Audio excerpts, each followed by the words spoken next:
All right. Well, thank you, Josh, and thank you all. I do just want to say, I don't want it to slide by. I am a co-coordinator with Kelly Martins. I don't think any program over $1 million can grow consistently with one coordinator, but that's my own beat.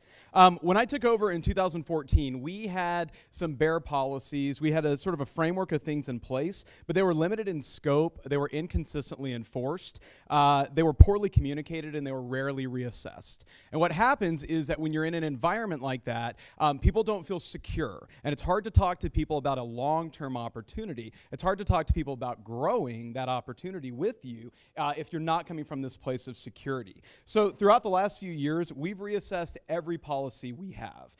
Everything's on the table. What is the objective? You know, kind of these are the questions that we ask. Like, what is the objective of the policy? What are other teams doing? You know, what are best practices out there? How will it benefit the team? That was another big one. And what will happen if we don't follow through? Like if we just maintain the status quo and keep doing what we're doing, what is the results we're going to get, and is that acceptable for us? When I took over, I was an interim coordinator. And so at first, I didn't know if my role was to maintain what we had or to enact that change. But I realized that as long as I was going to be in that role, I wanted to try and make as positive a mark as we possibly could. So that being said, I've got a handout. And honestly, everything that I would like to cover over about 30 minutes with you, it's in that handout. And so my big thing I always say is that good policies prevent us from having to solve the same problems over and over again. That's really the goal. I find a lot of times we spin wheels over and over again. Guys, we don't constantly spend time figuring out how to sell a set to a new customer. We take what's working, that's propagated by the field, and we just continue doing that.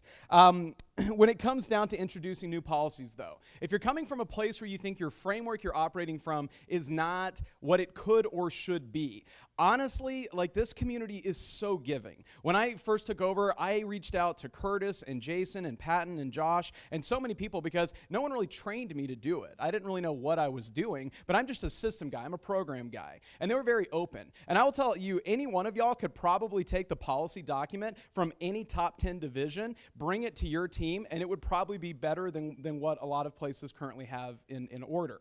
But the important thing is how you roll it out. Okay? And that's the mistake I've seen some people make. You find an area of growth, you find an area of opportunity, but you don't respect the process of how to introduce it. You're not being strategic in the way that you're bringing this to the team, even if you know it's in the best interest of the team.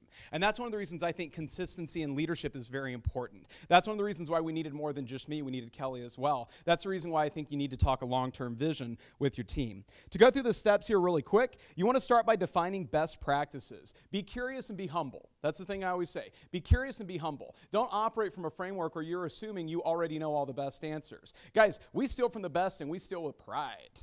Okay? Welcome to Texoma. Welcome to TGP.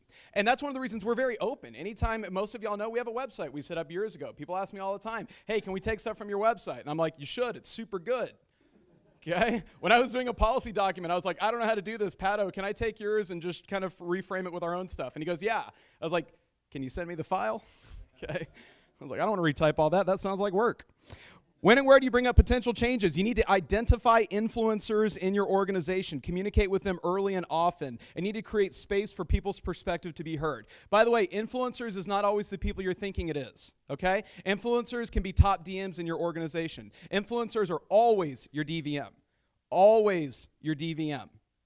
Always your DVM. I have the most hands-off DVMs in the company, and I think the reason is why is that we are totally open and transparent, and we're very inclusive with them. Okay? In December, Josh very generously came up and spent a day with us, and it was me and Josh and two division managers for 8 hours just doing event stuff. Okay? And you know, that's a process to get to that point, but you need to make sure that your top reps, you need to make sure your CSPs, your leaders, your veterans, your coordinators, your assistants, you should take their temperature before you go to a group. I've never brought anything from a group before I didn't already have a basic idea how that conversation was probably going to go, but that didn't stop me from giving people the chance to be heard. Facilitate a group conversation with those influencers. It's got the steps on there, but you need to start by always beginning with the objective. Like, for instance, you know, we went in one of our meetings and said, guys, we need to book more events. When I took over, we did 35 events my first year. It's okay to laugh, okay? That's a sad, sad number. I'm with you, I agree, okay? We did 35 events, so we went to the team and said, we need to book more events. That's our goal, that's our objective, but what we currently have in place is not accomplishing that. Here's a couple things other teams are doing. Here's the solution they found to that problem. Let's talk this out. Let's see if this is something we can agree to implement. Okay? Managing the process of changing directions. Be mindful of how it affects all areas of your team. Be open to people's concerns. Do not be afraid of objections from your leaders, from your new guys, from your division managers, from your district managers. Guess what? Just because they don't tell you the objections doesn't mean they don't have them. It is better for you to know and let you address it head on. Okay, when I, as a manager, going through certain areas in the PR program or areas like that, I remember when I was a newer manager, I would be afraid of getting that objection in front of a group that would, I didn't know how to handle or it would make me look bad. And I had my division manager, John Carpenter, he gave me some wisdom, and he said, man, if they're feeling that, they're feeling that, and if they're not willing to say it in front of you, they'll say it behind you. Okay? Be in front of it. Let them be heard. Okay? Try to be inquisitive and don't react emotionally.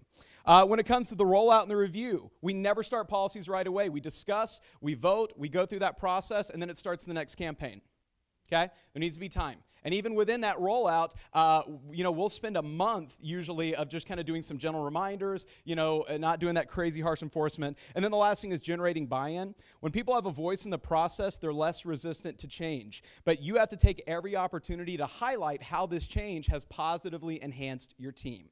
You will see it, but you guys have a larger vision of the playing field, okay? You're not like the quarterback, you're the coach. You see the big picture. Your team doesn't always see that. You need to connect the dots for them for how this change has enhanced the team and their experience.